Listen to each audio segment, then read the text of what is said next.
예. 갑자기 레코딩 된다고 막 튀어나오는군요.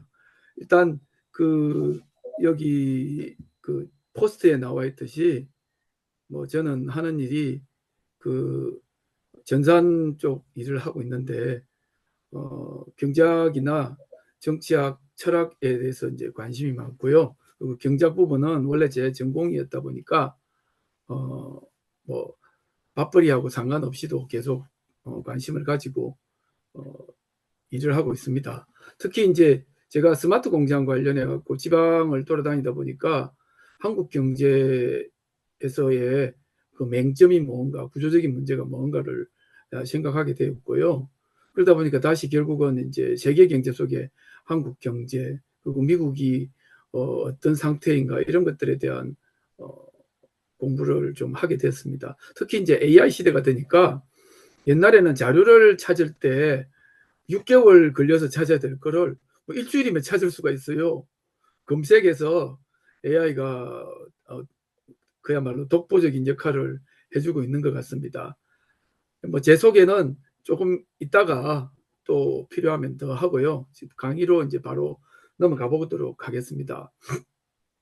이번 강의는 제가 일단 그 AI 시대의 경제학이라고 말은 했지만 물론 이제 요 내용 중에 AI 붐하고 전에 이제 그 IT 붐하고의 차이성 그리고 이제 AI 붐의 전망이라든지 이런 것들도 뭐 이야기를 좀 하겠습니다만 그 문제의 베이직이 되는 베이스가 되는 부분이 결국은 미국 경제와 세계 경제란 말입니다. 그래서 그 부분부터 이야기를 좀 해보도록 하겠습니다. 자, 다음 페이지 넘어서 차례가 뭐 대략 이렇게 됩니다. 미국 첫 번째 이제 미국이 어떻게 해서 지금 현재의 제국을 건설하게 됐는지 간단하게 말하고요. 그리고 이제 그 제국이 흔들려 온 70년 지금까지의 경로를 간단하게 또한 이야기를 하고 그리고 이제 지금 그 트럼프 정권 하에서의 경제 정책 그리고 미국 경제의 위기 상황 이런 것들을 좀 하고 그다음에 이제 유럽, 일본 그리고 중국에 대한 이야기 그리고 결론을 하도록 하겠습니다. 자, 첫 번째 미국이 제국을 건설하다라고 돼 있는데 이게 이제 현실적으로 1920년대에 미국이 세계 경제 패권을 장악합니다. 앞으로 우리가 예상하듯이 뭐 중국이 세계 경제 패권과 관련해 미국 경쟁하는 이야기를 하는데 저는 뒤에 이제 말씀을 드리겠지만 그 길은 아직도 강간 멀었다는 생각을 갖고 있는 사람입니다. 왜 그런가 하면은 여기 보시지만 첫 번째 줄에 그 1900년대 그리고 1920년대까지 자본주의의 생산 혁신과 관련해서 그 포디즘이라고 말하는데 이걸 그 중심이 됐던 곳이 미국이 되고 그리고 미국이 현실적으로 그 제조업 부가가치에서 압도적인 1위를 하는 게 여기 옆에 표를 보시면은 비중이 미국이 44%, 영국과 독일이 한 10% 정도 이런 정도의 차이를 보여요. 그리고 이게 전쟁이 끝나면은 미국이 70%를 차지합니다. 그래서 압도적인 세계 경제의 주도권을 장악을 하면서 패권이 이제 이동을 하게 됩니다. 자, 다음 번. 실질적으로 미국이 제국을 건설한 거는 브레튼 우즈라고 1944년에 그 세계 대전이 이제 바로 끝날 것이라고 예상되는 시점에서 제국이 시작이 됩니다. 브레튼 우즈 그러면은 흔히 말해서 이제 근본위 제도 여기 보시면은 종전 후에 세계 질서를 정립하는 것과 관련해 갖고 금 1온제에 35달러. 지금 이제 어느 정도 됐느냐? 제가 10월 10일 기준으로 찾아보니까 4,150달러더라고요. 100배 정도 넘게 차이가 나죠, 현재로는. 그리고 그때 당시에 44년 당시에 미국이 세계 경제의 70%, 금 보관량도 70%. 그래서 브레튼 우즈를 실질적으로 그 이렇게 뒷받침할 만한 세계 기구를 창설합니다. IMF, IBRD. 그래서 모든 수출입과 관련된 통화는 달러로 하라라고 하는 게 이제 브레튼 우즈가 됩니다. 그리고 사실 앞에 페이지에 보시면은 1920년대에 제국의 기반을 닦았는데도 불구하고 44년대에서야 제국이 시작됐다라고 말하는 거는 전쟁 전에도 사실은 금융에서 영국을 압도했음에도 불구하고 세계 기축통화는 그래도 파운드가 유지를 하고 있었어요. 그런데 이제 44년 이후에 그 브레튼 우즈가 되면서 확실하게 달러가 세계에서의 그 패권을 차지하게 됩니다. 그걸 뒷받침하는 게 뒷페이지에 나올 무기대여법이나 마샬 플랜 같은 건데요. 요 참조로 되어 있는 부분이니까 보시고요. 그 다음에 이제 전후 자본주의 생산력의 발전, 이 부분은 뭐 간단하게 보시면 되는데, 예를 들면은 이제 아까 포디즘 이야기했는데, 포디즘이란 뭐냐, 포드 자동차 회사로 얘기되는 그 대량 생산 라인, 그리고 효율적인 기계, 제조 기계들이 도입되는 상황. 그리고 이제 요 뒷면에는 전기를 이용한 공장 설립입니다. 그전에는 전기가 주가 되는 게 아니었어요. 1900년대 이전에는요. 산업혁명 때는 아시다시피 수력이라든지 전기기관을 통해서 했는데, 이때부터는 전기가 중심이 되니까 공장을 아무데나 세울 수 있는 상황이 됩니다. 소비재에서도 혁신, 그리고 유통, 여기 보시면은 뭐 나일론, 플라스틱, 트랜지스터 이런 것들이 그 전후에 발명되고, 그리고 그걸로 인한 대량 생산 체제, 그리고 대량 소비 체제가 만들어집니다. 그리고 오늘날과 같은 유통과 통신 시스템이 만들어지는데요. 그 여러분도 아시다시피 컨테이너라든지 냉동 운반 이런 게 70년대쯤에 이게 개발이 됩니다. 컨테이너라는 거는 사실은 유통에 있어서 엄청난 혁신을 가져옵니다. 그리고 또 한 가지 중요한 것 중에 하나가 사회 경제적 요인인데, 사회보장이 그 유럽이나 그리고 미국도 어느 정도 그 발달하면서 전반적인 부분에서의 소비력이 증가하게 되는 계기가 됩니다. 참조로 아까 이제 무기대여법 마샬 플랜 이야기했는데, 무기대여법은 그 요번에 우크라이나 전쟁하면서 다시 무기대여법이 나왔는데, 무기대여법은 2차 대전 때 그 미국이 영국이나 혹은 전쟁을 하는 프랑스, 뭐 소련, 중국에 대해서 그 지원을 했는데, 그냥 지원한 게 아니고 여기 무기대여법을 통해서 지원하고 그걸 빚을 갚아라 그랬어요. 그래서 나중에 빚을, 영국 같은 경우는 아마 2005년도에 청산을 합니다.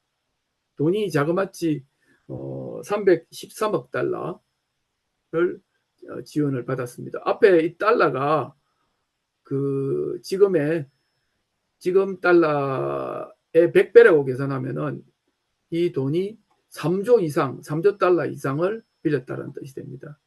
그 다음에 이제 마샬 플랜은 그 전후에 미국이 이제 공급 과잉 상태가 되니까 그 유럽을 공산주의로부터 구제하겠다 그러면서 물자를 그 퍼줬는데, 그때는 재밌게도 그 무기대여법하고 달리 이때는 그 무상 지원을 합니다. 모두 다 예산으로, 미국의 예산으로 지원합니다. 자, 흔들리는 제국 70년. 이게 이제 언제부터냐면요, 65년인데, 1965년. 이때 이제 마샬 플랜이 유지된 지 한 20년, 마샬 플랜이 아닙니다. 죄송합니다. 브레튼 우즈 체제가 20년간 유지됐는데, 거기에 최초로 드골이 도발을 하는데요. 뭐냐, 어느 날 갑자기 와가지고 65년쯤에 그 아까 말했던 그 금을 가지고 와서, 달러를 가져와서 금을 달라 그러는 거예요. 우리가 그 브레튼 우즈 같은 경우에 1온즈가 35달러의 체제를 갖고 있으니까 달러를 가져오면 금을 바꿔주겠다는 뜻이었는데, 안 바꿔주니까 함대를 동원해갖고 달라 그래요. 이 이야기가 왜 생겨났느냐면은 그 베트남 전쟁에 미국이 참전하고 나서 그 뒤에 미국이 계속 달러를 남발을 합니다. 그렇게 되니까 달러의 가치가 현실적으로 많이 떨어졌죠. 그래서 그 드골이 이런 도발을 한 뒤로 유럽 국가들이 퇴환을 해달라고 금으로 바꿔달라고 러시가 이러고요. 그러니까 이게 이제 71년 돼서 닉슨이 여기 보시면 그림에 나와 있다시피 몰랑 이제 달러 와도 가져와도 금이랑 안 바꿔줌 이런 이야기를 하는데 곧 71년에 닉슨이 달러 퇴환을 거부하니까 바로 그 자체가 브레튼 우즈가 붕괴되는 겁니다. 그래서 변동환율제로 바뀌게 됩니다. 달러 패권에 엄청난 그 타격을 받게 됐습니다. 그런데 미국이 참 운도 좋은 게 70년대 들어서 바로 71년 닉슨이 퇴환 거부한 바로 71년이었는데 73년대에서 석유파동이 납니다. 석유파동으로 인해 가지고 핵심적인 내용은 딴 거 아니에요. 누구냐 여기 보시면은 그 키신저하고 파이잘이 73년도에 회담을 하는데 석유 대금을 달러로만 결제해라 하는 회담을 하고 나서 그러니까 석유와 관련된 그 화폐는 무조건 달러가 되게 되었습니다. 그렇게 돼서 결국은 이제 거꾸로 막대한 그 산유국들의 그 수출 대금, 원유 수출 대금이 이제 쌓이게 되고 그 돈이 미국 금융시장으로 유입되고 그럼으로 인해서 사실은 이제 그 본격적인 국제금융이라는 게 시작되게 되었습니다. 네, 학 과장님 그 화면 좀 위로 올려주세요. 좀 얼굴이 안 나오고 좀 가슴 부분만 나오거든요. 아, 예. 네네. 네, 아, 됐습니다. 화면도 제 얼굴도 나옵니까? 네, 이제 나옵니다. 네. 예, 예, 알겠습니다. 아, 아까 이제 71년에 보시면은 71년에 두 페이지가 넘어갔네요. 죄송합니다. 그 71년에 닉슨이 퇴원 거부를 하고 그다음에 2차 석유 파동이 73년 1, 2차 석유 파동이 73년부터 발생하고 그리고 핵심적으로 이제 키신저 파이잘 회담을 해서 석유 대금을 달러로만 하는 상황이 됨으로 해서 달러가 기축 통화 역할을 다시 하게끔 되었다라고 했는데 두 페이지가 넘어 맞구나. 근데 이제 71년에서 다시 15년이 이제 흘러서 프라자 협정이라는 게 그 나타납니다. 여러분들도 이제 이 1985년 프라자 협정은 오늘날의 미국과 유럽, 일본 어의 그 위상을 그 결정짓는 그 획기적인 그 계기가 되는 게 프라자 협정인데요. 당시에 그저 G5죠. 미국, 일본, 독일, 프랑스, 영국이 G5였는데 G7 이전에 G5였습니다. 이 나라들 재무상들이 뭐 일본 같은 경우는 골프 치러 간다 그래놓고 갑자기 그 저기 기자들을 따돌리고는 저기 뉴욕의 프라자 호텔에 모여가지고 협정을 맺습니다. 그 협정의 핵심은 그렇습니다. 엔화하고 마르크의 가치를 절상시키고 결국은 어, 이 각국의 중앙은행이 외환 시장에 개입해가지고 달러를 팔고 엔화 마르크를 삼으로 인해 가지고 그 합의 이후에 달러가 40% 정도 폭락을 합니다. 이거는 왜 그래 됐느냐 하면은 미국의 무역 적자가 심화되고 결국은 무역 적자가 심화된 이유가 미국의 제조업이 경쟁력이 이제 약화되고 결국 일본이나 독일에서 치고 올라온 거죠. 그래서 무역 적자 줄이기 위해서 달러 가치를 하락시켰는데 결과적으로 보면은 일본이나 독일의 제조업 패권이 상대적으로 약화되고 미국의 제조업이 어느 정도 부활을 합니다. 그런데 사실은 뭐 그렇게 됐다 하더라도 그 추세적으로 볼 때 미국과 일본, 독일, 유럽 같은 경우에 그 제조업에서의 그 일방적인 독주, 미국의 일방적인 독주는 이제 이미 그 사라지고 경쟁 관계로 돌입했다 하는 걸 말해주는 게 프라자 협정입니다. 그래서 여기 이제 나와 있는 게 제조업 패권의 동료인데 뭐 앞에 이야기했던 내용하고 똑같은 건데 여기서 그 좌장님 요거 누르면 유튜브가 뜹니까?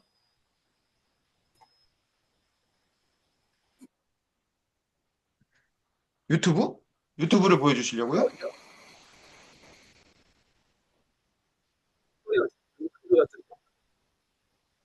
아, 유튜브 이게 화면을 보여주시려고요? 예예 요 화면을 전 화면으로 아, 보여드리면 그렇게 됩니까? 이렇게 아니요, 그거 안 나옵니까? 됩니다. 어려워, 이게 어려워. 안 그냥 됩니까? 저는 할 수 있을 것 같은데, 지금 학과장님이 예. 그걸 배워가지고 이거 할 수가 없어요. 그러니까 그냥 유튜브 아, 화면은 스킵하시죠. 네. 알겠습니다. 요거는 그럼 끄겠습니다. 그냥 네, 냅두고. 나중에 링크를 올려주세요. 나중에 카톡방에 링크를 링크 여기 올려주세요. 올려놨는데 아, 네네. 요거 링크 이렇게 올려놨는데 여기서는 아, 못 띄운다는 여기에. 거죠. 네네네. 이게 그냥 이제 하시죠. 그 제가 어쨌든 그 PDF에 올려놨으니까 이거를 보시면은 그 제조업의 패권이 19년부터 뭐 22년까지 이렇게 쭉 나오는 19년이 아니구나 99년인가 뭐 나올 건데요.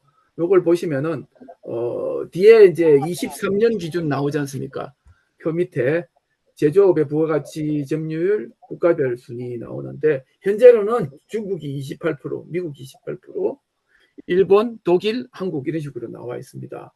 근데 이제 이 제조업은 생산재를 말하는 게 아니고 일반 제조업을 다 포함한 거고요. 나중에 이제 말하겠지만 그 일반 제조업이 중요한 게 아니고 그 생산재가 아주 중요한 내용이 될 겁니다. 일단 요 이야기는 이제 이어서 계속할 거고요. 여기 보시면은 참고로 그 미국과 중국의 지금 그 해군 함정수 그리고 미국의 반도체 인력 구조 뭐 이런 이야기들이 나와 있는데요. 요거는 참조를 보시고요. 이어서 이제 트럼프 정권 이야기를 해보겠습니다. 트럼프는 이제 2005년, 2025년 1월에 그 출범하면서 메가가 아니네요. 마가입니다. 죄송합니다. 글자를 틀렸네. MEAGA가 아니고 MAGA입니다. 여기 보시면 나와 있듯이. 여기 미국이 하겠다는 트럼프 정권이 하겠다는 정책의 핵심적인 거는 여기 나와 있어요. 부자 감세, 법인세 낮추고 관세 올리고 뭐 AI하고 에너지 쪽하고 그리고 부동산 진작하겠다라는 건데 그게 이제 지금 미란이라고도 하기도 하고 마이런이라고도 하는데 이 사나이가 지금 이제 그 트럼프 정권의 그 경제 통입니다. 핵심 경제 정책을 만들었다 그러는데 이 사람의 주장이 좀 황당하긴 한데요. 근데 이걸 그, 저 황당해도 분명하게 알고 있어야 됩니다. 관세를 높이고 환율을 낮추면 인플레도 잡고 이자율을 낮출 수 있다고 주장을 해요. 근데 이제 나중에 이야기 드리겠지만 이자율 낮추는 거는 트럼프 정권에 관여된 사람들이 다 하고 싶어서 난립니다. 그리고 이제 관세를 낮추고 관세를 높이고 환율을 낮추면 제조업에 대해서 뭐그 리쇼링이 될 거라 그러는데 그거 자체도 상당히 유치한 수준이고요. 그리고 또 한 가지는 지금 그 미국의 물가 수준이 엄청납니다. 그래서 실질적으로 트럼프 정권 자체의 경제 위기는 뭐저 하루 아침에 혹은 그 10년이 지나도 해결될 수 있는 방안이 없어요. 다음 페이지 한번 볼게요. 여기서부터는 제가 이제 미국 경제 위기 상황을 이해를 해보자. 미국이 어떤 상황인지 하는 걸 이제 정리를 좀 했습니다. 일단 그 미국 이전에 거품 자산 넘치는 유동성 이거는 그 미국이 지금 일본이 했던 길을 똑같이 지금 이제 가려고 하는 건데요. 일본 같은 경우 뒤에 잠깐 나오겠지만 일본은 재정 적자가 세계에서 제일 높아요. 그러다가 돈을 거의 무한정 찍어내고 있어요. 무한정 찍어냈는데도 불구하고 인플레가 거의 없는 물가가 거의 제로 상태, 물가 상승률이 거의 제로 상태를 보이는 아주 그 특이한 경제를 보이고 있어요. 물론 이유는 있습니다. 왜 그리 되는지.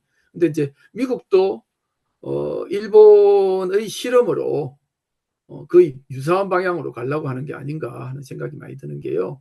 실질 성장은 없는데 경제 실질 성장이 없으니까 경제 규모 자체가 혹은 GDP 자체가 성장이 없어야 되는데도 불구하고 인플레로 인해 가지고 GDP 성장이 상당히 그 높은 걸로 나타났고요. 그리고 지금 미국에서 그 뭡니까 매그니피선 7이라고 그래가지고 그 시가총액 1위부터 7위까지가 그 저기 IT 기업이 차지하고 있는데 얘들이 토탈하면은 미국 그 정시의 그 35% 시가총액 35%를 차지하고 있어요. 그래서 보면은 애플 같은 경우는 그 시총이 이것도 지금부터 이 숫자보다 좀 더 올랐을 거예요. 4,200조 시총인데 매출은 177조, 순이익이 52조. 그래서 보시면은 요 순이익 대비를 해보면은 100배죠. 근데 삼성 같은 경우는 10배죠. 시총과 순이익이. 그리고 매출 대 시총을 하면 지금 삼성이 지금 이제 올라가지고 이게 한 400조가 좀 넘을 거예요. 그런데 기본적으로 그래도 1대1이라고 말을 해요. 근데 애플 같은 경우는 비교가 안 됩니다. 일단 40배, 50배 뭐 이렇게 되고 순이익 대비하면 100배가 됩니다.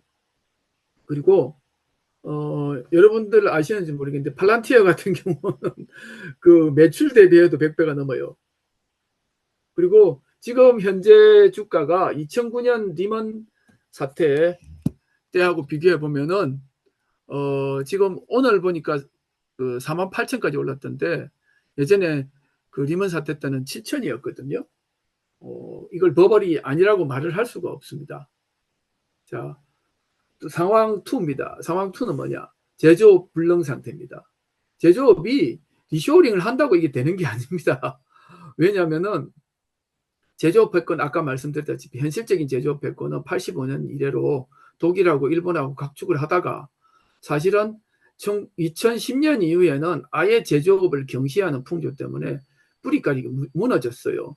왜 그러냐 하면은 예를 들어서 이제 조선산업 같은 경우 아까 이야기할 때 보면은 그 미국 군함을 짓는데 필요한 그 설계 인원이 한 10,000명 정도 필요하다는데 해마다 그 지금 그 배출되는 사람이 없다 보니까 1,000명밖에 안 된다는 거예요. 기본적으로 기관 엔지니어가 없어요. 그리고 그것들을 양성하는 전문대학 자체가 몰락을 해버렸어요. 실제로 애플이 미국에다가 공장을 짓는다면은 공장을 지을 수도 있어요. 짓는다 그러면은 그 로봇이나 뭐 자동화를 통해 갖고 거의 사람을 안 쓰는 수준으로 하게 될 거고 예전에 비슷한 케이스가 그 아디다스가 공장을 독일에 한번 지었어요. 완전 자동화 로봇 거의 로봇이고 사람은 이제 로봇을 관리하는 뭐 10명, 20명 뭐 이렇게밖에 고용을 안 했는데 결국 가서는 그것도 문 닫았어요. 결국은 왜냐면은 그 품질 관리가 안 되는 거예요. 테슬라 같은 경우도 메가 플랜트가 결국은 중국에서 하고 있고 모든 그 자동차를 그 중국 중심으로 제조를 하고 있는데 캘리포니아에서 공장을 테슬라가 만들어서 지어서 하고 있단 말입니다. 문제는 그 캘리포니아는 저기 일리노이나 디트로이트 쪽하고 미시간 쪽하고 성격이 완전히 달라요. 그쪽에는 이전에 그 자동차에서 그 일을 하던 자동차 산업에서 일을 하던 더스트벨트 쪽에 노동자들이 있지만 이쪽 그 캘리포니아에서는 결국은 그 전부 다 자동화하고 사람을 고용을 안 한 거예요. 그래서 한국에 테슬라 차가 들어와서 보니까 유격이 그렇게 심한 거예요. 그 뭐 차 유격 아시죠? 그 본네트를 떠 보면은 옆이 이쪽 옆하고 오른쪽 옆하고 왼쪽 옆이 차이가 다른 거예요. 그래서 결국은 다 따가지고 볼트 풀어서 다시 고정을 한다든지 이런 식으로 해야 되니까 품질이 안 나옵니다. 그래서 어쨌든 현재 상황 2 제조업 불능 상태 이게 그 문제의 어떻게 보면은 핵심적인 내용일 수 있어요. 다음에 미국은 재정 적자가 엄청나게 심각합니다. 그 현재 그 순수한 그 적자 총액이 이제까지 총액이 37조가 되고요. 그리고 매년 1.5조 이상, 1.5조 달러라 그러면은 감이 잘 안 오는데 그 감이 오는 방식을 제가 좀 이따가 한 번 더 설명을 드릴게요. 그래서 만일에 관세를 거두고 환율을 낮춘다고 해도 이 문제에 대한 해결이 안 돼요.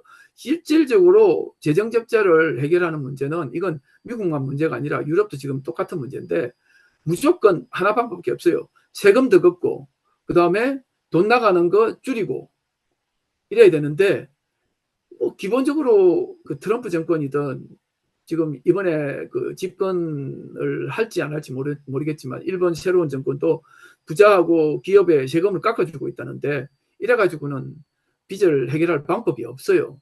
그리고 이제 상황 네 번째, 미국의 IT 산업위기. 이건 뭐 여러분들이 아시고 계시지만 세계 IT 산업은 사실은 미국 혼자 하는 혼자 플레이하는 플레이그라운드입니다. SNS, 게임 산업, 휴대전화, MP3. 이 보시면 옛날에 MP3 같은 경우나 휴대전화 처음 만들 때는 한국도 역할을 많이 했죠. 그런데 물론 이제 그걸 우연이라고 생각할 수 있지만 예를 들어 삼성이 왜 안드로이드를 안 샀냐? 안드로이드 샀으면은 그 현재 뭐 지배하고 있지 않겠느냐라고 생각하시겠지만 그렇지 않아요. 이런 부분에 있어서 IT 산업에 있어서는 미국의 패권, 미국이 그 산업을 그 절대적으로 지배하고 지배하려고 하고 있고 AI 혁신도 마찬가지예요. 이 부분에 있어서는 미국이 완전히 독점하고 예를 들면은 유럽 같은 데를 보십시오. 우리나라만 그래도 해도 다행인 게 아리한글이나 네이버 같은 게 있고 카톡이 있는데 유럽은 그렇지 않아요. 아리한글 같은 것도 없고 무조건 다 오피스 워드 써야 되죠. 그 다음에 또 뭐 SNS, 카톡 같은 게 어디 있습니까? 전부 다 저기 미국 거 써야 됩니다. 그리고 이제 문제는 제가 이제 AI 부분에 대해서 이제 붐을 이야기하면서 이야기하겠지만 AI 혁신이 대량 생산품과 연결이 되지 않아요. 결국은 뭔 소리냐? 이 분야로 가지고 미국 국민을 먹여 살리지 못한다는 겁니다. 고용이 별로 없다는 거예요. 죄송합니다.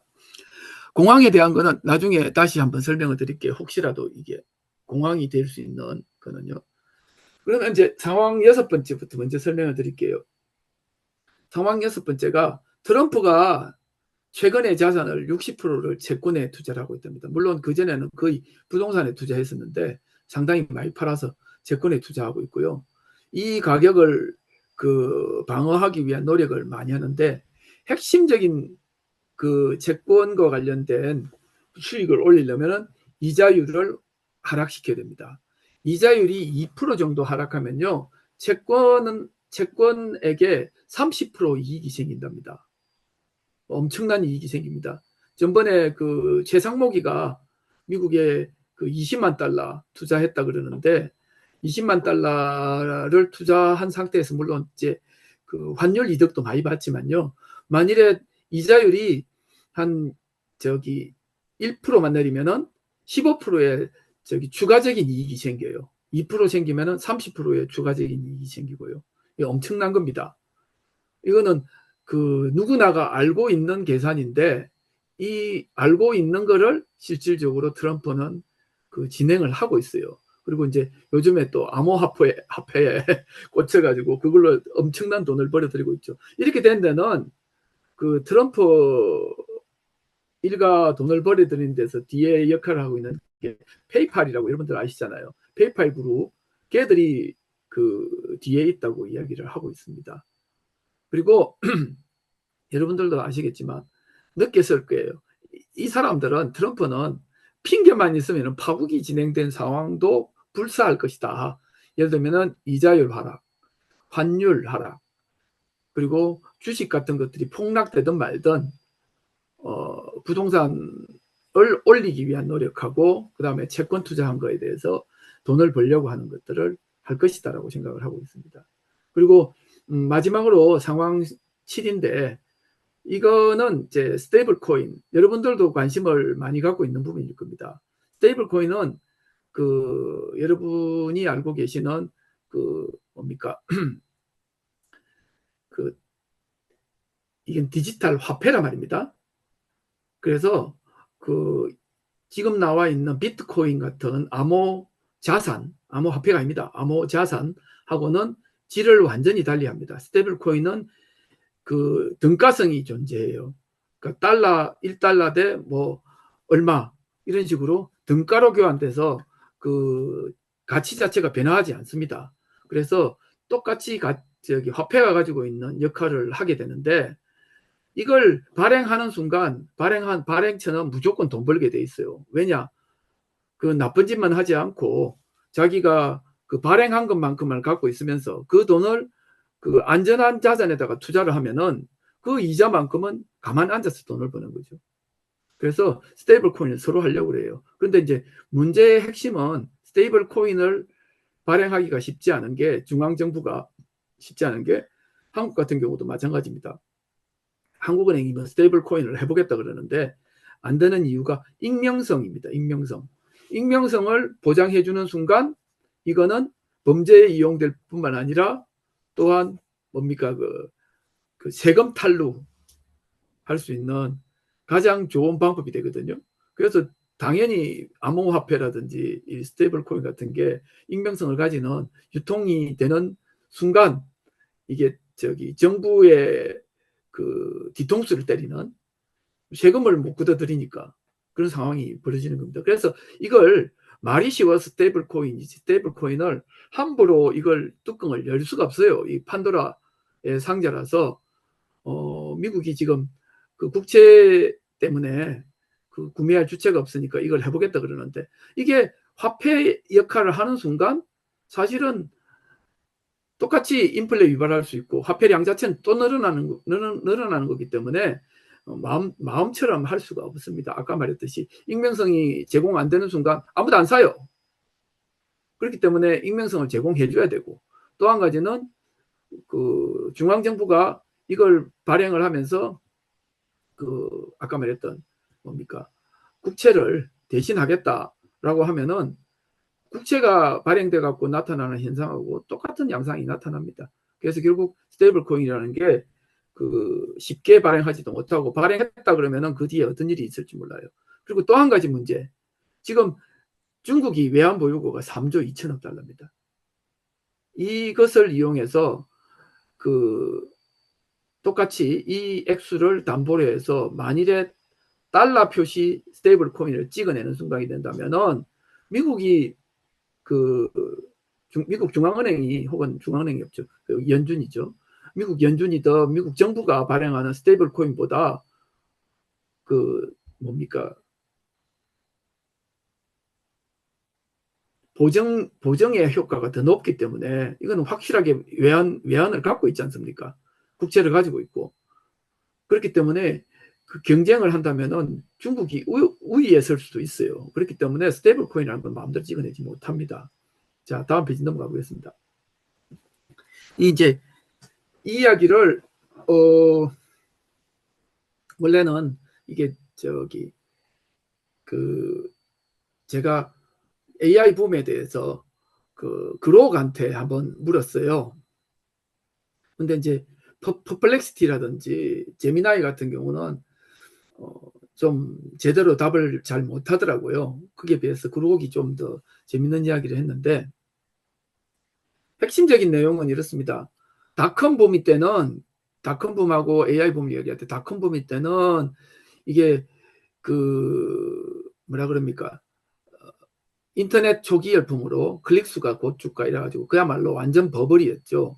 그리고 그 실질적으로 이때는 그 빚을 동원해가지고 그 주식이 이제 올라갔었는데 지금은 AI 붐이 때는 그 수많은 닷컴 때의 수많은 기업들을 대신해서 큰 회사 몇 개들이 이걸 주도를 하고 있습니다. 예를 들면은 뭐 그 엔비디아든지 마이크로소프트라든지 뭐 구글이라든지 이런 회사들이 그 X라든지 이런 데서 그 붐을 주도를 하고 있는데 제미나이 같은 경우는 그렇기 때문에 문제가 없다. 현금 흐름도 좋고 그리고 막대인 자금들도 실질적으로 투입되고 있고 그리고 그렇기 때문에 별로 문제가 없을 것이다. 그리고 뭐 예를 들면은 오픈 AI 같은 경우는 걔 가치가 뭐 7천조다 그렇게 이야기를 하는데 7천조가 아니고 700조입니다. 700조라서 삼성전자보다 더 뭡니까 주식에 크기는 더 큰 걸로 이렇게 그 운영되고 있는데 실제로 들어가 보면은 버벌은 어쩔 수 없이 버벌이에요. 왜냐하면은 이제 이런 이야기가 나오고 있어요. 여기 이제 제가 말한 게 아니라 그록이 이야기하기를 인터넷 트래픽에 뭐 50%를 차지하고 버벌 붕괴가 되면은 어쩔 수 없이 뭐 경기 침체를 가져온다라고 말을 하는데 핵심적인 내용 중에 하나가 AI 붐은 닷컴 때하고 달라갖고 스마트폰 같은 킬러 제품이 없다는 겁니다. 그래서 여기 특히 이제 지금 AI 붐은 그 제너레이팅 AI란 말입니다.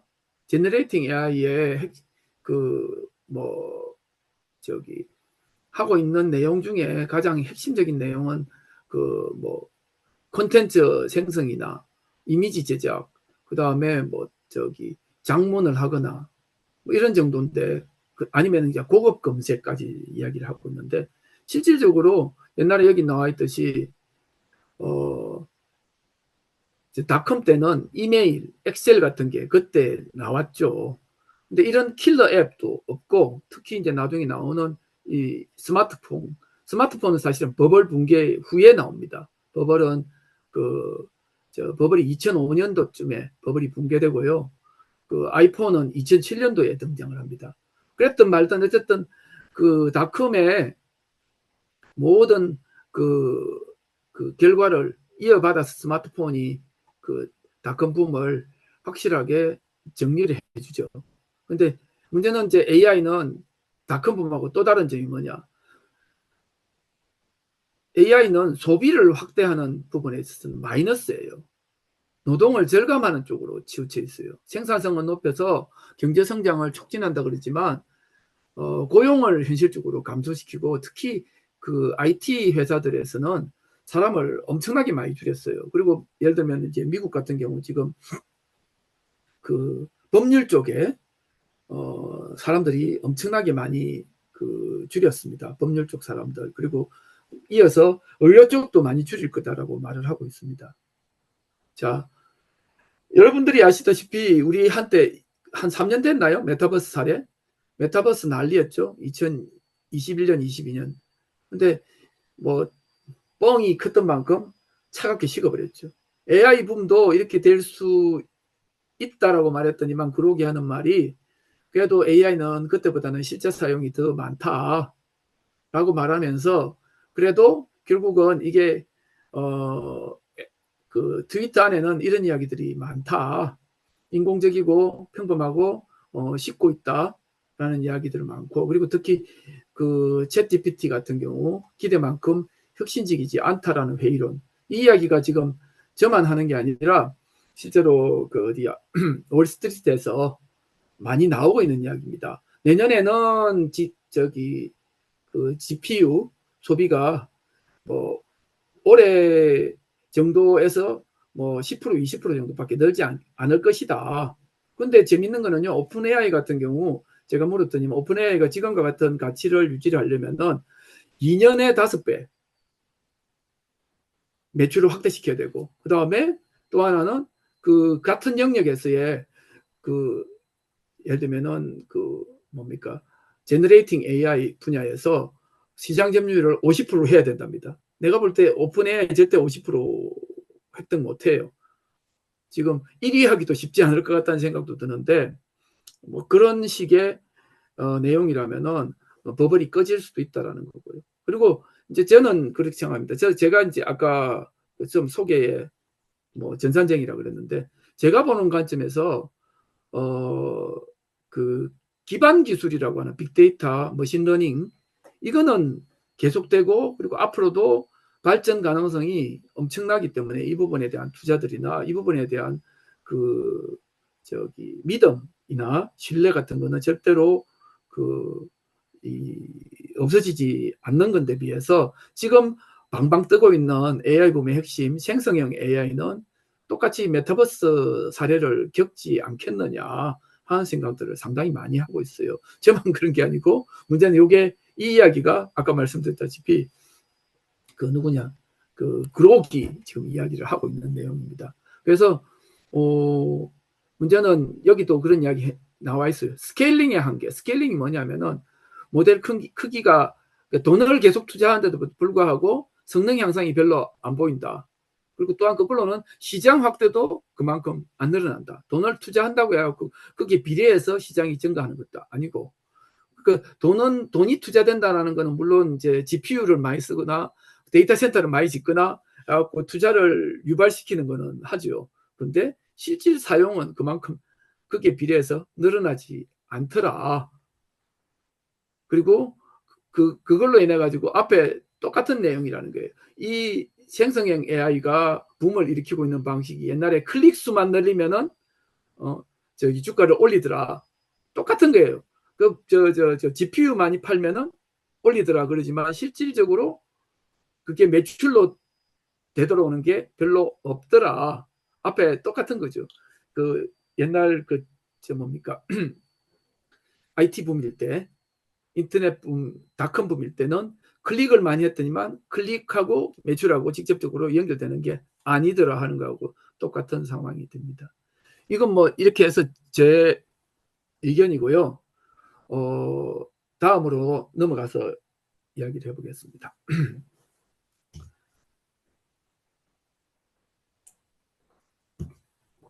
지금 유럽이 상당히 위험한 상태가 돼 있어요. 특히 프랑스, 영국이 아주 위기입니다. 근데 그 위기가 된 이유들이 이제 제가 짧게, 가능하면 최대한 짧게 해가지고 정리를 좀 했습니다.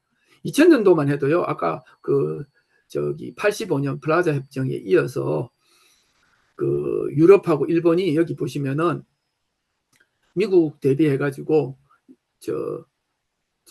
여기 2000년에 세계 경제의 경쟁 상황 보시면은 1900년대 이후에 글로벌 점유율이 30%고 미국을 압도를 하게 되는데요. 일본 같은 경우도 90년대까지 엄청나게 성장을 많이 합니다. 그래서 이때까지는 좋았죠.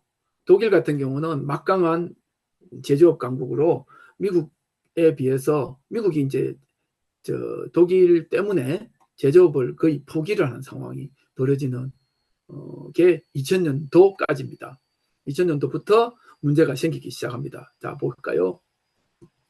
핵심적으로는 아마 2010년, 2008년 뭡니까? 리만 브라더스 사태, 모기지 크라이시스 있고 나서 그 다음에 2010년도에 가서 금융위기가 발생을 합니다. 유럽의 그리스부터 시작해서 이탈리아, 스페인 이런 데서 재정위기가 발생을 하고요. 그리고 이제 이게 독일 같은 경우 제조업 몰락을 겪는데 특히 이제 여기에 완전히 불을 지른 게 뭐냐? 우크라이나 전쟁입니다. 우크라이나 전쟁으로 인해 가지고 유럽이 에너지 가격이 폭등하고, 이 때문에 에너지 가격 때문에 유럽 중에서 특히 독일이 화학 산업이 완전히 망해요. 흔히 말해서 여러분들이 아시는지 모르겠는데 바스프라고 세계 굴지의 화학 기업이 있습니다. 얘들이 거의 파산 지경이에요. 그래서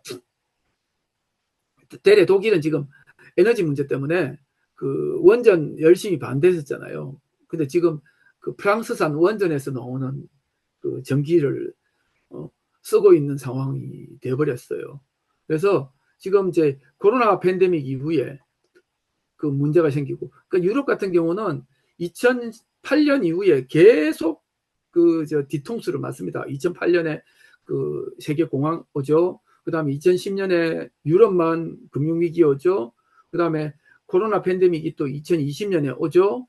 그리고 또 22년에 우크라이나 전쟁 나면서 문제가 심각해졌습니다. 지금 여기 보시면은 세계 GDP 중에 EU 비율이 이런 식으로 두두두둑 떨어져가지고 이 심각하죠. 예전에는 세계 25%에서 30% 가까이 차지하던 게 그야말로 1992년을 피크로 해서 두두둑 떨어져 지금 15% 수준밖에 안 되는 상황입니다. 이렇게 망했어요. 그래서 거의 반타작 났죠. 지금 영국이 GDP의 11%, 4.5%, 그리고 또 프랑스가 6.4% 해가지고 재정 적자가 엄청납니다.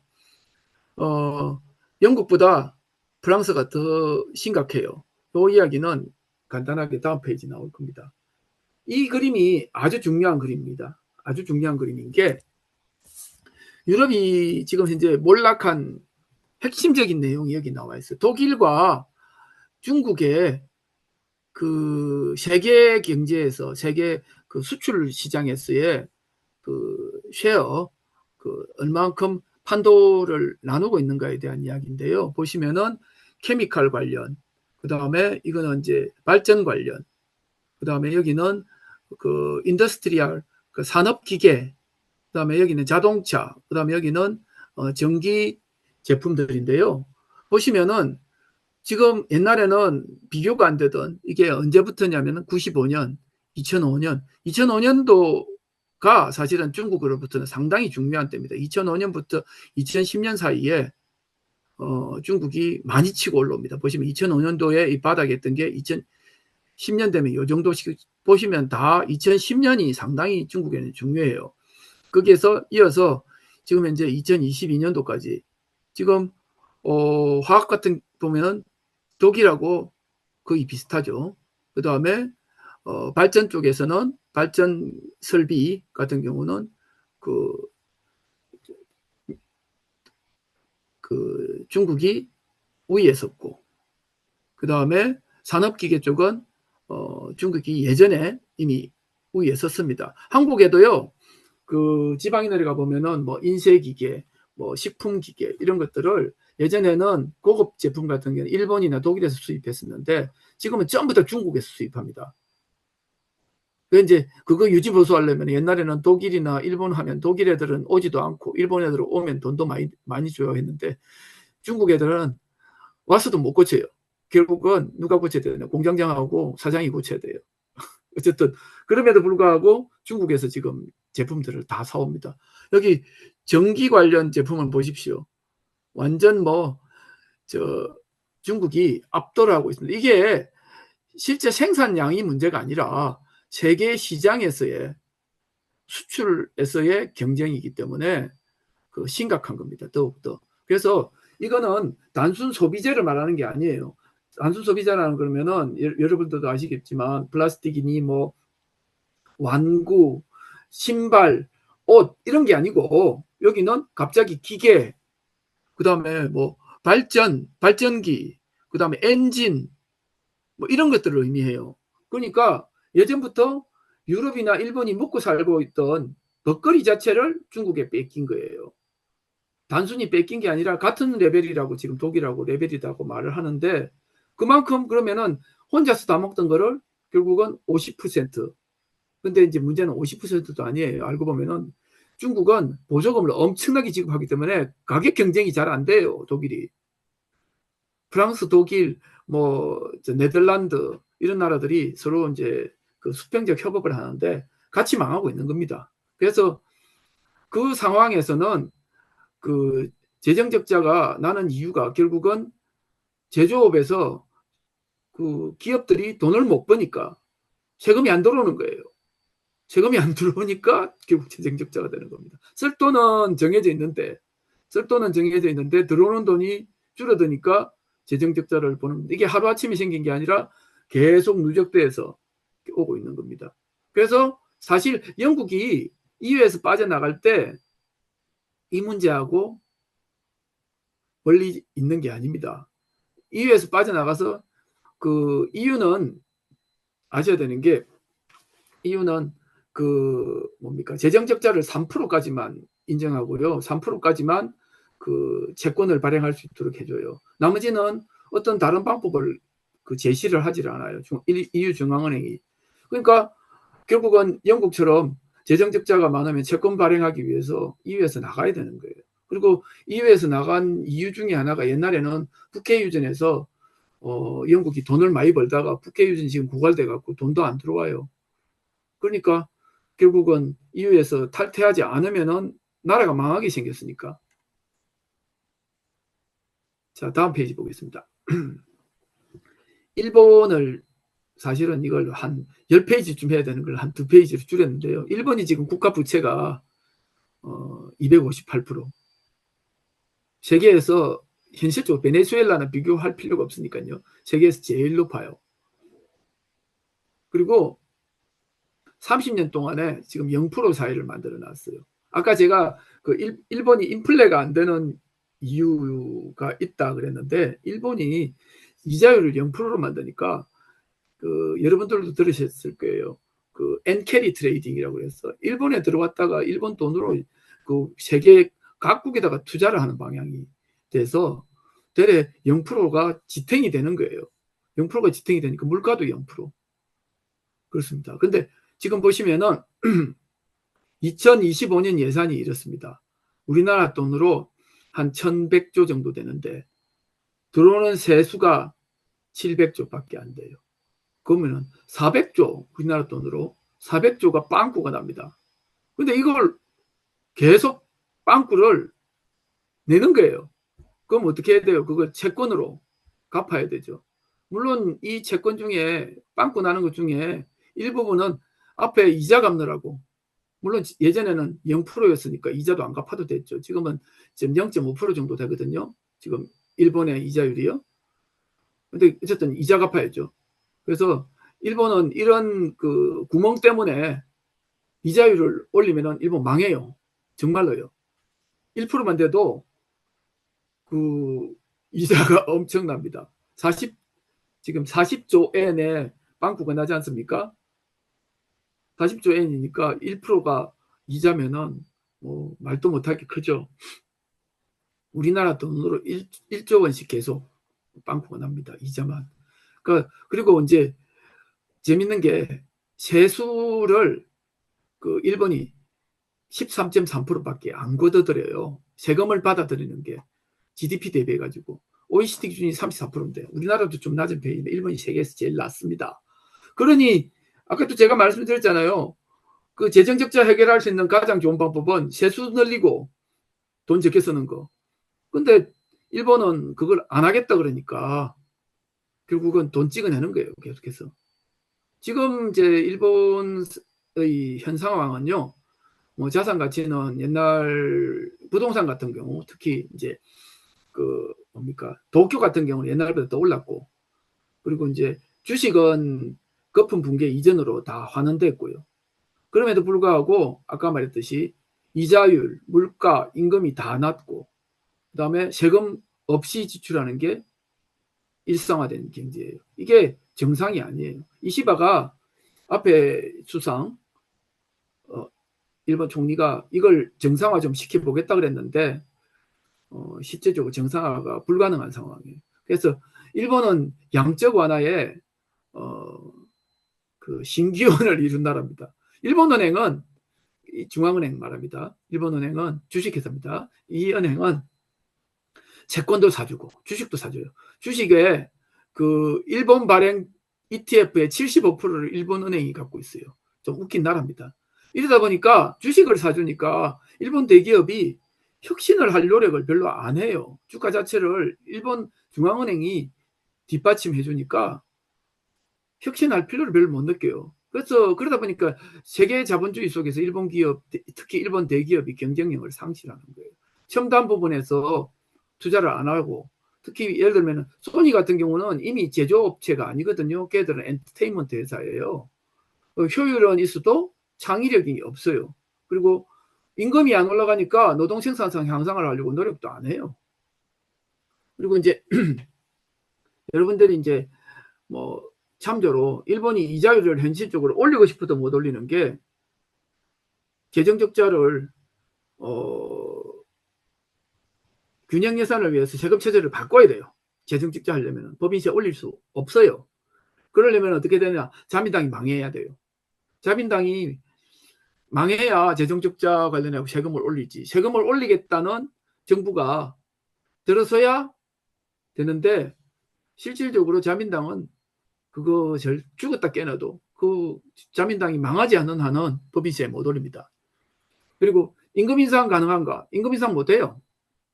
임금 인상을 안 해야 되기 때문에 물가도 안 올라야 돼요. 그리고 유동성은 계속 공급을 해요. 유동성 공급하니까 덜컥하고 망하는 일은 별로 없어요. 옛날에 그 저기 은행, 증권 이런 게 많은 부분이 심지어는 국유화되기도 했는데요. 2010년까지 사실은 일본이 침투였거든요. 자, 이제 중국으로 넘어가 볼게요. 중국이 제조업 패권을 획득을 했는데 사실 아까 2005년도까지는 중요하지 않아요. 2005년도까지는 아까 말씀드렸다시피 그 대단한 거 없이 주로 소비재 중심으로 장난감이든 섬유든 그 다음에 그 지금 현재 따지자면 베트남 같은 그런 것들을 만들었어요. 전자제품 이런 걸 만들었는데 2005년에서 2010년에서 엄청난 도약을 합니다. 특히 저기 제조업 중에서도 그 기간 산업들 투자들을 엄청나게 해가지고 특히 석유화학 같은 경우나 철강 부분에서는 중국이 지금 뭐 엄청난 투자들을 많이 했기 때문에 거기다가 과잉 투자들을 많이 했어요.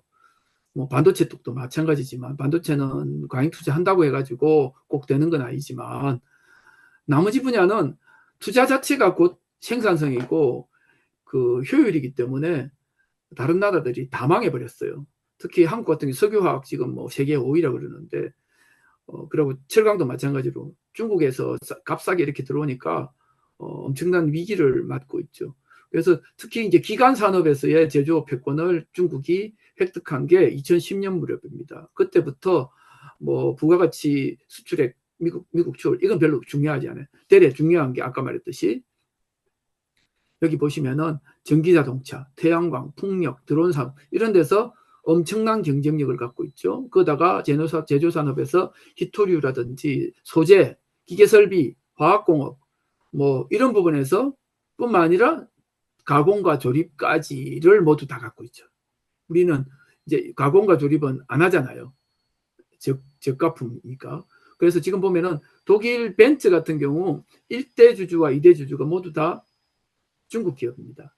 거기다가 시리 자동차 아시죠? 벤츠라든지 뭐 이런 것도 갖고 있고 벤틀리도 갖고 있나?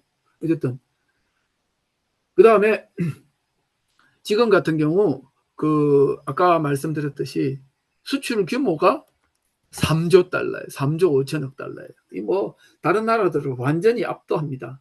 근데 이제 이 액수 중에는 아까 말했던 소비재도 있죠. 그렇지만 정말 무서운 거는 소비재가 문제가 아니라 그 중화학공업 그리고 기간 산업에서 나오는 생산재가 문제가 됩니다. 여기 보시면은 중국이 핵심적으로 보고 있는 10대, 10대 전략산업, 9대 과제, 5대 프로젝트 이런 게 있는데요.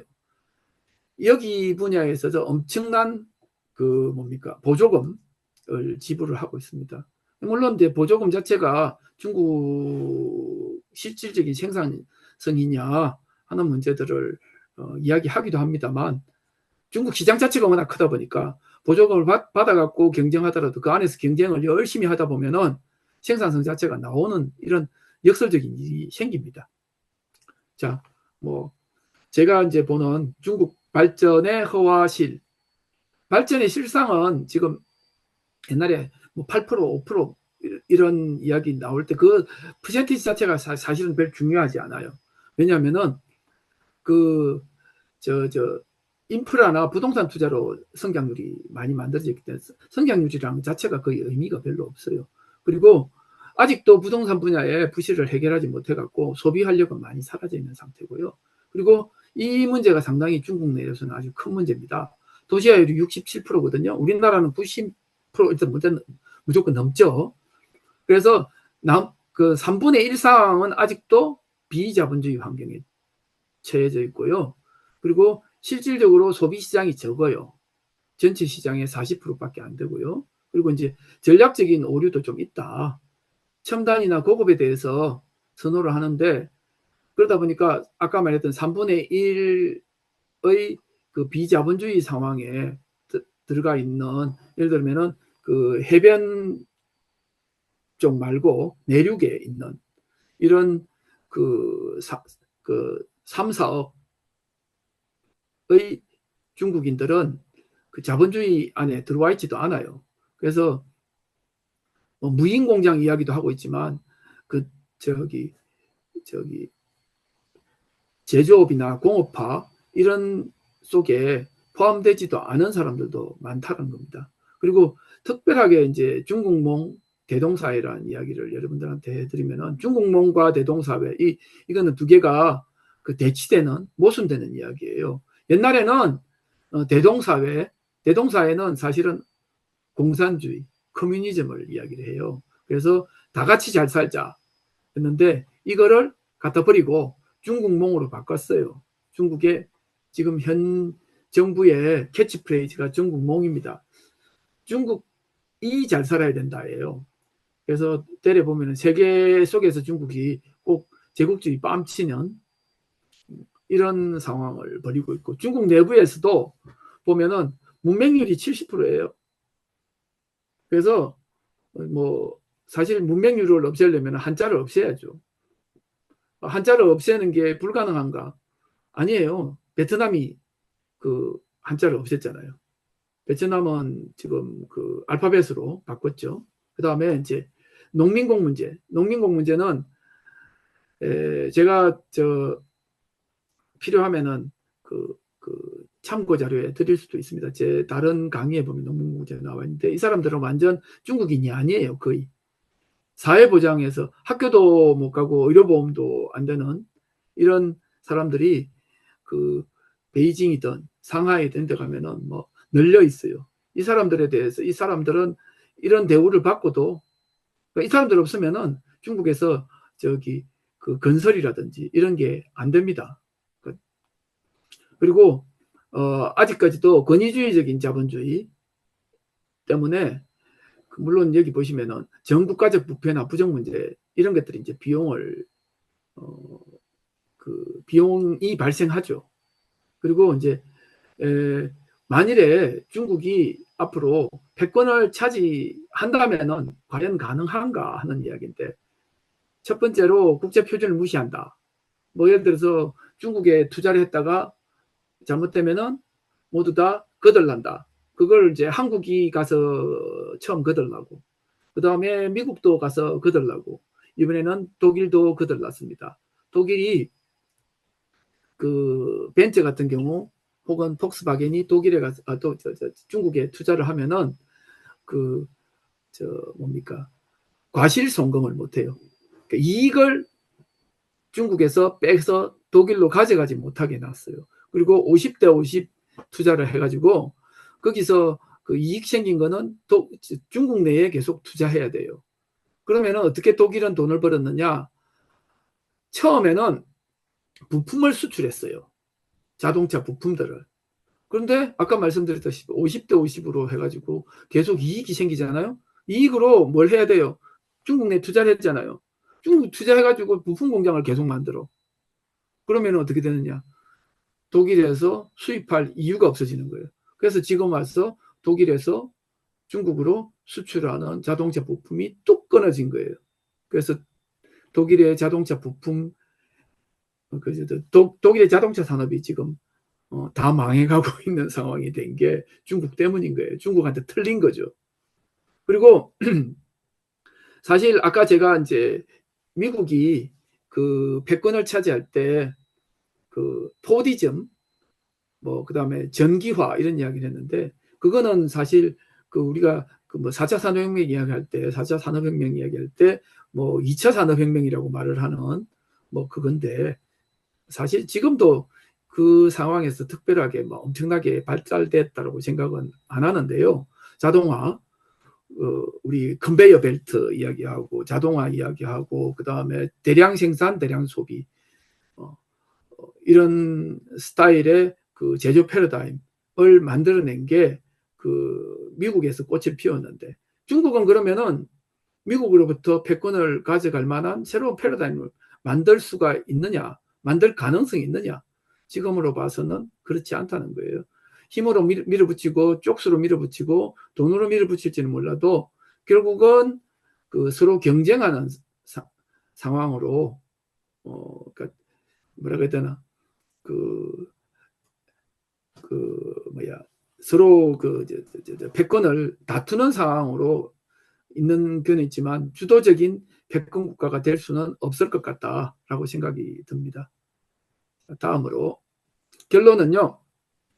일단 그렇습니다. 유럽, 일본이 약진했다가 아까 말씀드렸다시피 2008년, 2009년 위기, 코로나 위기, 우크라이나 전쟁으로 지금 유럽 제조업이 망해버렸다는 거예요. 중국과 치열하게 금융화. 근데 이제 예전에는 아시다시피 제조업 패권은 유럽이 갖고 있고 일본이 갖고 있고 미국은 금융하고 IT 서비스 집중. 지금 아직도 금융하고 IT 서비스는 미국이 잡고 있죠. IT 서비스에서 지금 이제 발악을 하고 있는 게 AI입니다. 그 다음에 2010년 이후에 제조업 패권이 중국으로 넘어갔는데 특히 이제 생산재, 제조 산업의 경쟁이 이제 가중되고 있어요. 첨단 부분을 제외, 첨단 부분은 아직도 아까 말씀드렸다시피 AI 부분과 관련해서 미국이 장악을 하고 있습니다. 특히 제가 말씀드렸던 게 미국이 그 부분에서는 절대로 뺏기지 않으려고 하고 있고 어떤 방향에서도 절대 뺏기지 않을 거다. 우리 예전에 MP3가 미국에 뺏겼듯이. 그래서 그렇다는 거고, 그 다음에 이제 문제는 이제 중국은 스스로 엄청난 시장을 갖고 있고, 또한 무지막지한 보조금이 가능하다. 그리고 이제 서서히 많은 분야에서 경쟁력을 이제 주요 선진국들이 잃어가고 있는데, 이 과정에서 미국이나 유럽, 일본이 만성적입니다. 만성적 재정적자를 앓고 있는데 이 문제를 그 제대로 해결하려고 하지 않고 자꾸 엉뚱한 방향에서 처리를 하려고 그러니까 지금 패권 문제나 이런 것들이 나옵니다. 결국은 아까 말씀드렸듯이 세금 많이 받고 적게 쓰고 해야 되는 걸 갖다가 그 짓은 하지 않고 갈수록 해결이 안 되는 방향으로 가고 있는 거죠. 부가가치 세수는 증가 없는데 그리고 생산 분야는 압박받고 있는데 돈은 쓰는 거는 줄이지 않는다. 그러니까 재정적자에서 벗어날 수가 없습니다. 그리고 그 선진국 생산 여기 보시면은 중국은 이미 이게 중국이 다른 중진국하고는 다르다 하는 게 그 예를 들어서 인도네시아, 뭐 베트남, 인도 이런 나라들은 핵심적인 부분에 있어서 생산재 부분을 생산하지를 못해요. 그런 기술을 가지고 있지도 않고요. 그러니까 여러분들도 비슷하게 뭐 애플이 그 아이폰을 인도에서 만든다고 해가지고 인도도 중국처럼 올라올 거다. 아니면은 뭐 베트남도 올라올 거다. 전혀 그렇지 않습니다. 중국의 핵심적인 차별성은 아까 말씀드렸던 생산재를 스스로 만들고 그런 기술을 현실적으로 갖고 있고 그 기술에서 그 선진국 흔히 말해서 유럽이나 일본과 경쟁을 해서 지금 현재 이기고 있다는 거예요. 그렇기 때문에 무서운 거예요. 이게 뭐 옛날식의 소득이 그 나라의 소득이 얼마니까 중진국이고 소득이 얼마니까 선진국이다가 아니라 현실적으로 자본주의 제조업의 패권은 생산재를 누가 만들고 그리고 소비재를 누가 만들고 그다음에 첨단 부분을 누가 만들고 이런 데서 결정이 나는 겁니다. 결국은 이제 앞으로는 거기서 나아가서 첨단 기술 분야에서도 긴장이 아마 고조될 거라고 생각이 들어요. ICT, AI, 반도체, 군수산업 이런 부분에서 미국도 사실은 어떻게든지 지켜내려고 하는 절박함이 있고요. 한국도 마찬가지로 이 부분에서 어떻게든지 자기 자리를 못 잡으면은 망하는 거예요. 그래서 앞에 첨단 부분도 첨단이지만 생산재 부분 지금 제조업 패권 중에 유럽과 일본이 갖고 있던 부분이 한국도 똑같이 지금 경쟁을 하고 있는 부분이거든요. 그 부분에서 우리도 그 중국한테 밀려서는 안 되는 겁니다. 거기가 없어지면은 취업할 곳이 없어지는 거예요. 한국에서. 결국은. 그러면은 아까 말씀드렸다시피 유럽이 지금 문제가 생긴 게 일자리를 결국은 이러니까 혹은 기업이 돈 벌 곳을 이러니까 세수가 안 들어와서 결국은 재정적자가 되는 거거든요. 그 뭐 지금 아까 그 우크라이나 사태로 인해 갖고 화학 공장들이 지금 망해서 아까 바스프 같은 경우는 외국으로 뭐 공장을 이전하겠다 그러는데 독일 정부가 그걸 아이고 좋아라 하고 받아주면은 독일 망하는 거예요. 사실은.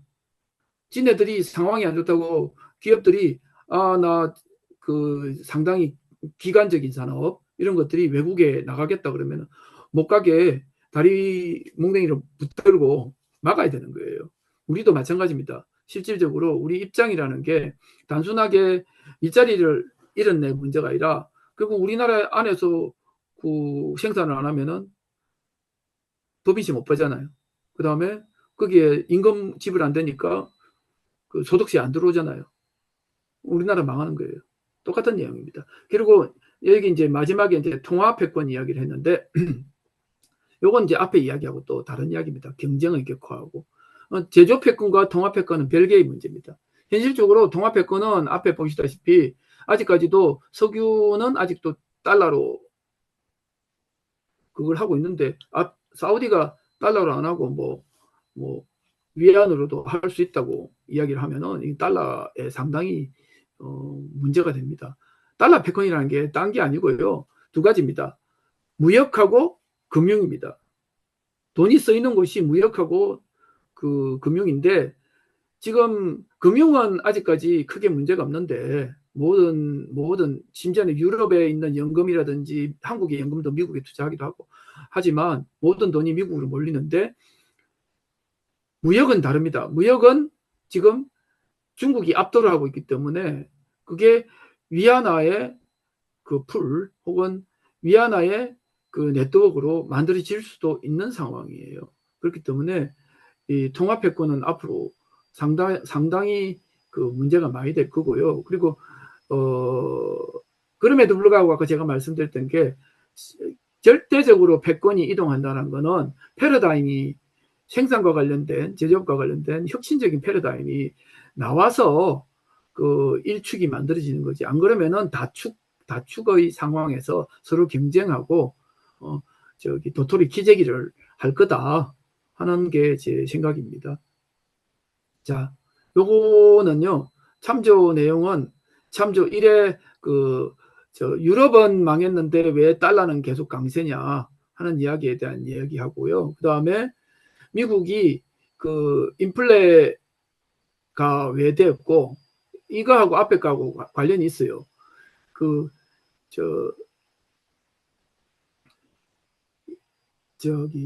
달러 강세의 이유 중에 하나가 미국이 임금이 엄청나게 많이 오르고 인플레가 많이 생겨나서 GDP에 이렇게 차이를 보이게 됩니다. 그랬을 때 왜 미국이 인플레가 되고 임금이 상승했느냐. 여기 보시면 결론은 보조금을 많이 줬어. 보조금을 이따만큼 줬어요. 한 해에 바이든이 팬데믹 때 2조 달러씩 풀어가지고 이렇게 됐는데 이거는 한번 쭉 보십시오. 그러니까 지금 재정적자 추이가 20년에 보시면은 3조를 풀었어요. 미쳤죠? 3조면 3조 달러입니다, 이게. 3조 달러면은 우리나라 돈으로 이게 어떻게 되겠습니까? 한 4, 5천억, 4, 5천 조가 되죠. 4, 5천 조. 미쳤죠? 정말로 미쳤죠? 이 돈이면은 GDP의 10%이 정도를 푼 거예요. 그 다음에 한국의 재정적자가 어떻게 되는지 이야기에 대해 요거는 먼저 참조를 보십시오.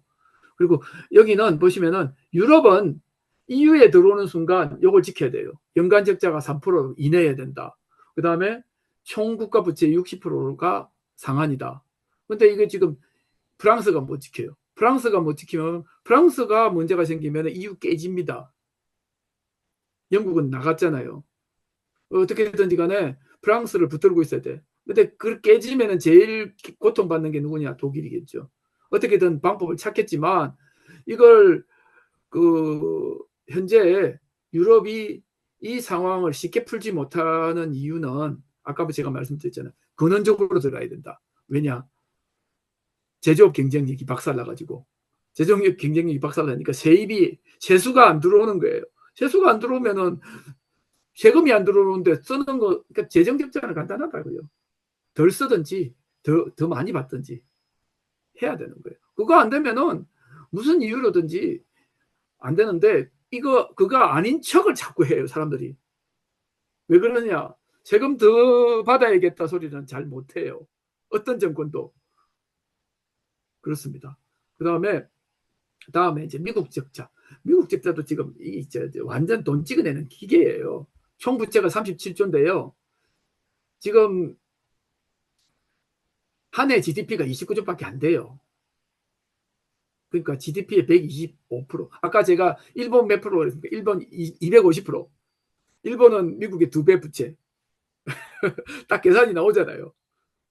이 정도는 그 숫자로 갖고 계셔도 좋아요. 한 해에 2조씩 1.5조 내지 2조씩의 재정 적자가 발생해요. 그 무슨 소리입니까? 그러면은 거의 5% 내지 10%의 GDP에 대비했을 때 그만큼 부채가 생기는 거예요. 미쳤죠. 근데 그만큼 돈을 찍어내는 거예요, 사실은요. 왜냐, 그걸 그 반은 누가 사줘요, 반은. 반은 안 사주니까 연준이 갖고 있어요. 연준이 갖고 있는 건 사실 현금을 찍어냈다는 뜻이에요. 현금을 찍어냈으니까 인플레 그러는데 유럽은 인플레가 아까 재정 주축 때문에 인플레가 안 나올 수밖에 없도록 3% 제한해 놨잖아요. 근데 미국은 개떡 그냥 푸는 거예요. 1.5조 풀면은 그냥 인플레 최소 5%예요. 왜냐? 그만큼은 현금으로 푼 거예요.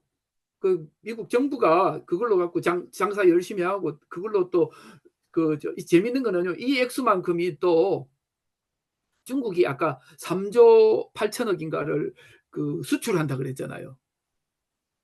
그러면은 재밌는 게 숫자가 비슷하게 맞아떨어져가요. 희한한 게.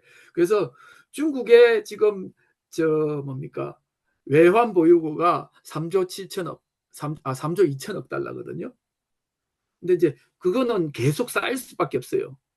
중국은 그 진해가 쓰는 것보다 수출을 많이 할 수밖에 없는 거죠. 계속 쌓여요. 쌓이면 어떻게 해야 돼? 재밌는 거는요. 그 3조 달러 이 정도 되면 살 수 있는 물건이 없어요. 세계에서 살 수 있는 거는 미국 국채, 금 조금. 금도 다 돌아다니는 금을 다 모아봤자 얼마 안 돼요. 아까 말씀드렸잖아요. 금 태환 실패해갖고 그 브레튼우즈 망했다 그랬잖아요. 금의 양 자체가 얼마 안 돼, 세상에서. 그래서 그걸로 금 태환을 못 해요. 그렇기 때문에 뭐 지금 그 중국이 갖고 있는 금이 한 천억에서 2천억 정도? 많으면 2,500조, 2,500억 달러 좀 돼요. 그러니까 그 10%가 안 돼요. 전체 외환 보유고 중에.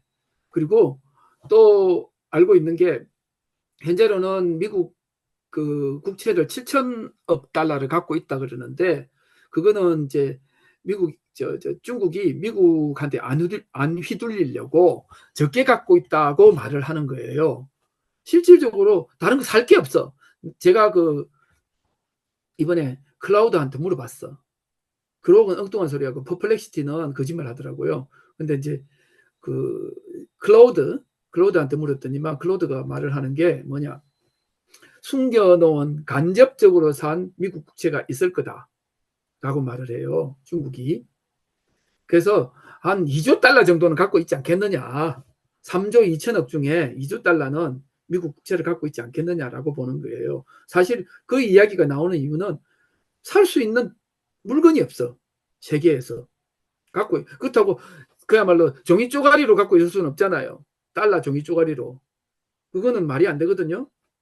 그거나 국채를 갖고 있으나 똑같은 거예요. 그래서 중국이 그 룩셈부르크나 혹은 벨기에를 통해 간접적으로 샀을 거다라는 이야기도 나옵니다. 그래서 현재 뭐 여기 보시면은 2022년 최고점을 해갖고 미국 재정 적자가 이 정도였다가 그 해에 말입니다. 그 해에 이만큼 풀었어요. 양적 긴축으로 이만큼 축소가 됐습니다. 하는데 지금 가보면은 축소를 안 하고 싶어도 안 할 수가 없는 상태인데 이게 연준은 그 돈을 풀면은 문제가 생기기 때문에 안 풀라고 하는데 트럼프는 이 잡놈은 지 돈을 벌려고 풀으라는 거예요. 지 돈을 벌려고. 특히 이자율 낮추기 위해서라도 풀어야 되는 거예요. 그러니까 사실 미국이든 아까 일본이든, 일본도 아까 제가 말씀드렸잖아요. 주식을 뭐 ETF 75% 갖고 있다고 그랬잖아요. 그리고 풀 만큼 풀어서 더 이상 못 풀 정도의 지금 모가지에 와 있어요. 일본도.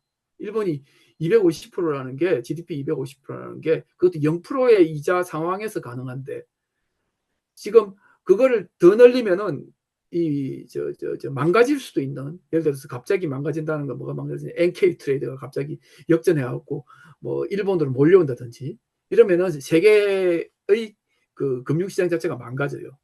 그럴 수도 있기 때문에 이런 문제가 있어도 그 별로 이렇게 변화의 그 여지들이 별로 없습니다. 그래서 뭐 이런 문제까지 정리를 하고 이 정도 하겠습니다. 네, 감사합니다.